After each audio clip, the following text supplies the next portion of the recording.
វីដេអូនេះតាំងពីតលេងនៅកោះគូជីប្រហែលជា3អាទិត្យមុនម្លេះបងប្អូនប៉ុន្តែអត់ទាន់មានពេលទនេហើយថ្ងៃនេះក៏អត់ទនេដែរប៉ុន្តែឆ្លៀតចាបញ្ចូលសលេងផុសតែម្ដងដោយសារទូរស័ព្ទខ្ញុំហ្នឹងគឺថាពេញហើយបងប្អូនអើយអញ្ចឹងទិដ្ឋភាពនិងដំណើរកម្សាន្តទៅកោះគូជីថ្ងៃនេះគឺសប្បាយមែនទែនដោយសារនិយាយទៅអាកាសធាតុល្អហើយម្យ៉ាងទៀតការធ្វើដំណើរគឺយើងត្រូវបើកឡានមកកន្លែងសាឡាងហើយយើងឆ្លងសាឡាងប្រហែលជា15នាទីចាំមកដល់កោះនឹងចាកោះនេះគឺនៅក្បែរទីក្រុង Brisbane ដែរបងប្អូនអាច Google ទៅសម្រាប់អ្នកនៅ Brisbane អ្នកនៅ Gold Coast ចង់មកលេងអីគឺមានលក្ខណៈធម្មជាតិហើយខ្យល់បរិសុទ្ធស្រស់ស្រាយមែនទែនហើយជាពិសេសគឺគួបផ្សំជាមួយនឹងអាកាសធាតុឥឡូវគឺវាក្តៅបងប្អូនចាំមកលេងកោះគឺត្រូវហ្មងយើងអាចស្លៀកប៊ីកិនីឬក៏ស្លៀកសម្លៀកពាក់ខ្លីៗបានបើថាមកខែល្ងាអីគឺដឹងតែតិចបន្តិចហើយចានេះគឺជាទិដ្ឋភាពនៅលើកោះគូជីកោះនេះគឺតូចទេបងប្អូនចាតូចបើសិនជាបងប្អូនមានកម្លាំងណាចាគឺអាចដើរជុំវិញកោះហ្នឹងគឺចំណាយពេលតែ1ម៉ោងទេ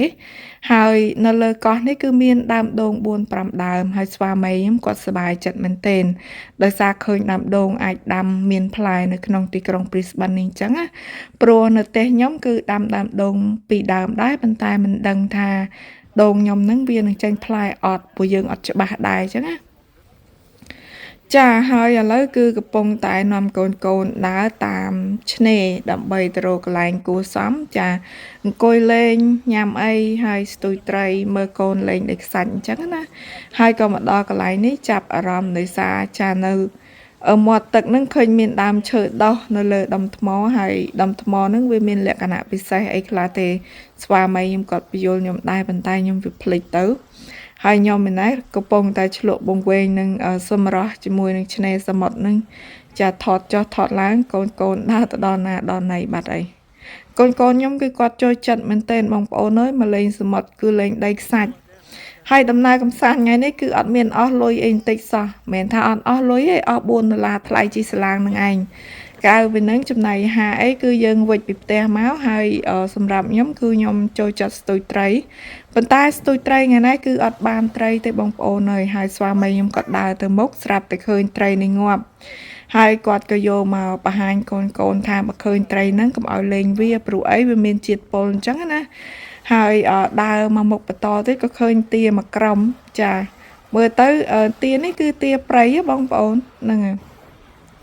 ខុសពីទាយើងនៅស្រុកខ្មែរហើយនេះគឺជាទិដ្ឋភាពខ្លះនៅលើផ្ទៃសមុទ្រនិយាយទៅសមុទ្រតាក៏ដូចគ្នាដែរសម្រាប់ខ្ញុំគឺមានតែទឹកដីខ្សាច់ហើយនឹងផ្ទៃសមុទ្រពណ៌ខៀវ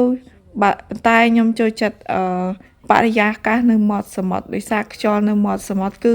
វាស្រស់ស្រាយមែនទែនបងប្អូនឥឡូវគឺខ្ញុំរៀបចំចេញទៅវិញហើយចាជិះសាឡាងចេញទៅវិញហើយ